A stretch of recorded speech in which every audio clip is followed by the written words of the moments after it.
So our grade equivalent here is a little bit counterintuitive to what we might be thinking. So if we have a student that we say is a 5.6 reading level, does not actually mean that they're reading at a 5.6. The best way to explain it is the assessment is saying that the average 5th grade 6-month student scored the same as your child. So in terms of the norming group, your student that got a 5.6 scored the same as the average 5th grade 6-month student that took the same assessment. So it's making comparison kind of backwards of what we would think. So just know that it's not saying that your child is 5th grade 6-month reader, it's the other way around.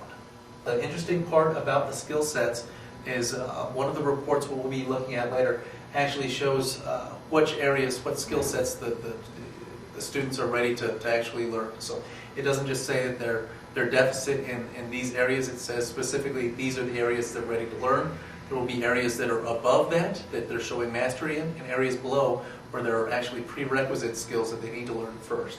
So it's a really interesting part of STAR Early Literacy is it actually narrows into the skill sets that children are ready to learn. Now we're going to talk a little bit about STAR Reading and the different score types we see in STAR Reading.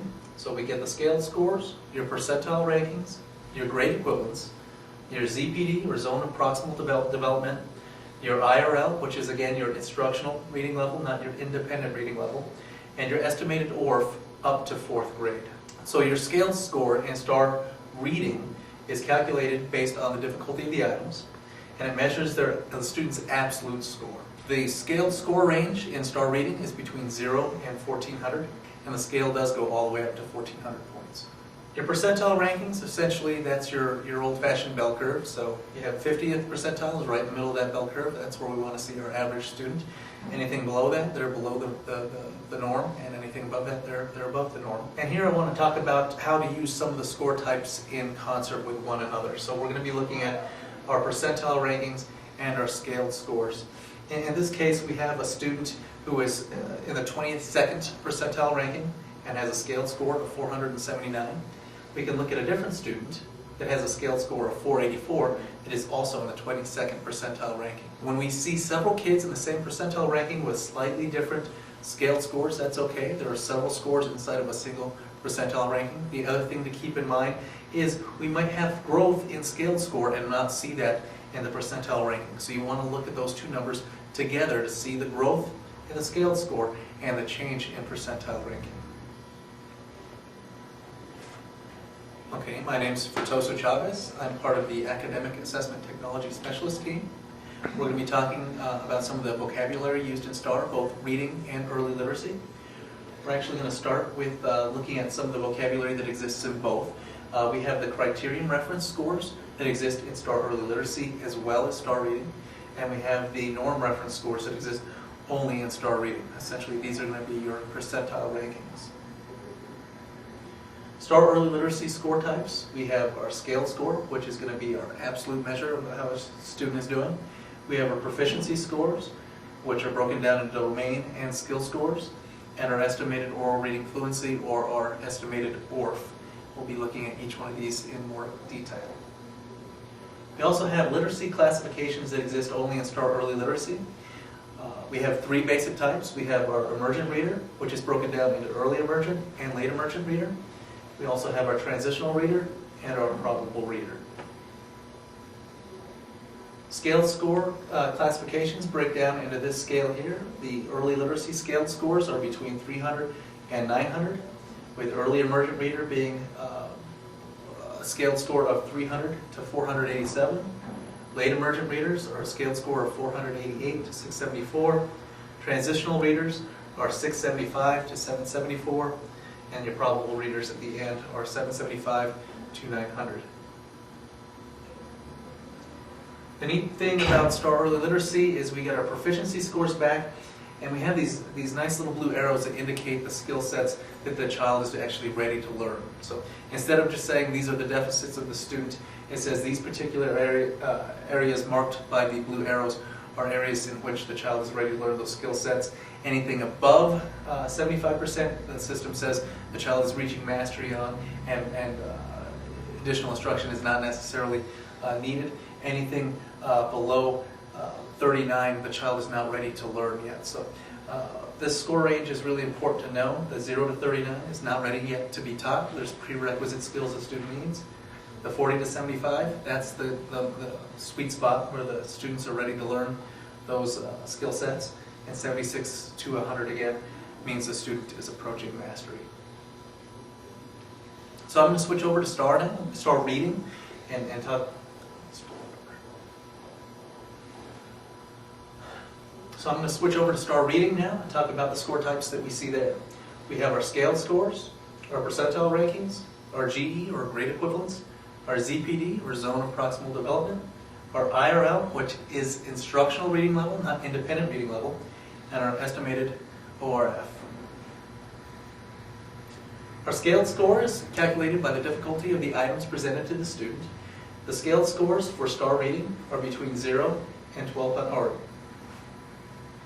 Our scaled scores for STAR reading are between 0 and 1400, and they're broken down as follows.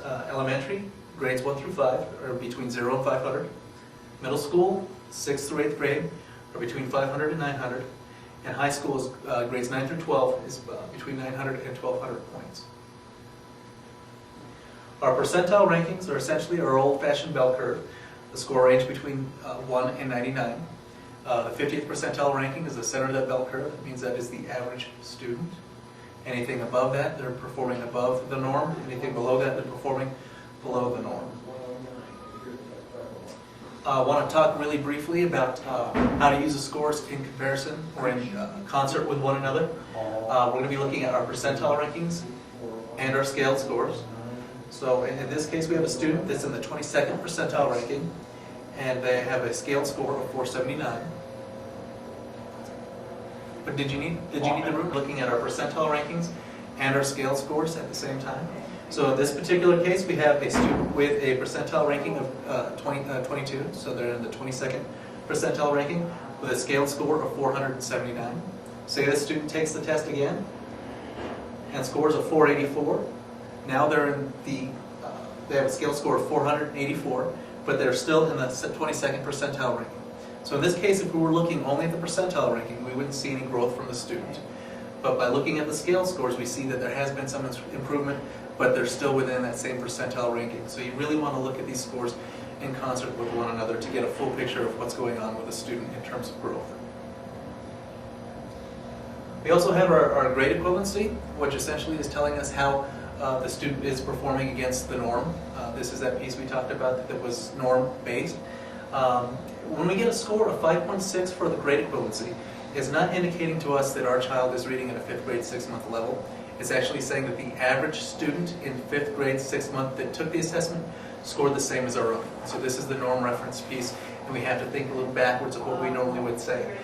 This does not mean our kid is ready for a 5th grade 6-month material. It's saying that he scored the same as the average 5th grade 6-month student. And this was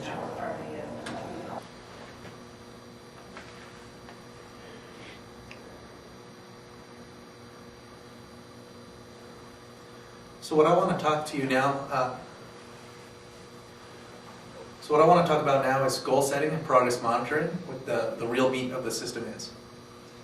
So this is one of the progress monitoring reports that we can print out with the STAR Early Literacy and the STAR Reading Test. The nice part about this is it looks a lot like Ames Web, so if you're familiar with Ames Web and you've used it in the past, this should look somewhat familiar. If not, I'm going to go over the components of this report really quite briefly. The blue diamonds indicate different times the student has taken the assessment, so each one of these diamonds indicates an individual assessment the child has taken. The red vertical line indicates... I'm going to stop you. You're going to go back and you're going to hate... Hold on, let me get you.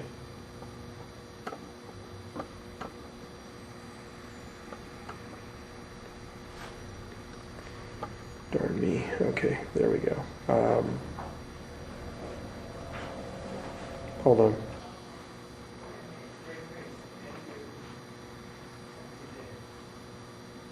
All right, well, my name's, I don't know if I can go back to my name.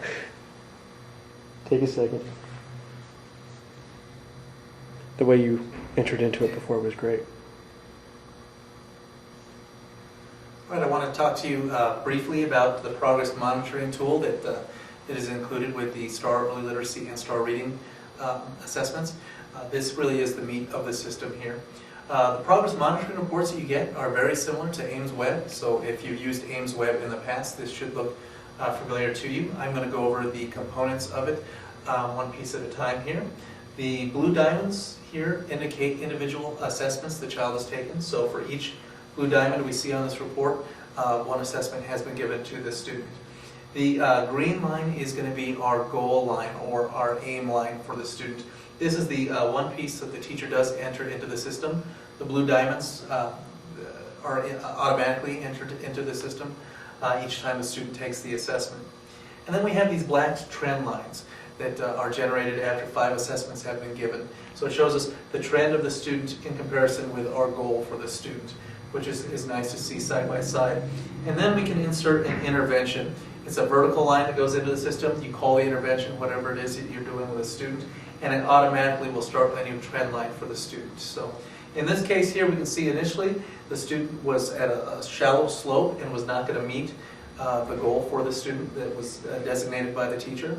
So an intervention was started, so a vertical line was placed into the system, and a new trend line was started as well. So once the assessment was given another 5 times, a new trend line appeared, and we can see now that this intervention is being effective for the student. The slope of the student trend line has changed, and we are now on track to meet our goal. Setting the goals are done in the goal setting wizard. You have a couple different options for setting your goals. You can do a moderate goal, an ambitious goal, or a custom goal. Really quick, I do want to talk about the difference between the goal types and what we're really talking about when we say moderate or ambitious goal. So a moderate goal is looking at your student growing in the 50th percentile for similarly scoring students. So if we have this student here scoring in the 15th percentile, if we set a moderate goal for that student, that means that they're going to grow at the 50th percentile of like scoring students. It is not saying that they're going to end up at the 50th percentile. So in this case, all the students that scored in the 50th percentile, if we do a moderate goal, we're going to end up at the 17th percentile. Now we have the other option to make an ambitious goal, but now instead of growing at the 50th percentile for like scoring students, we're going to grow at the 75th percentile, meaning 25% of the students would score similarly to this student. So in this case, we're starting off at the 15th percentile, and instead of ending up in the 17th percentile ranking, we're going to end up at the 18th percentile ranking. So that's the difference between a moderate goal and an ambitious goal. You also have the option to set a custom goal if you choose to do so. And that was it. So I don't know if you want to do the close-up or not. Ready? So these will be the blue dots that are referenced that are individual assessments that the child has taken. This vertical line is the inserted intervention. This green line indicates the goal line for the student that was set by the teacher. This is the student trend line.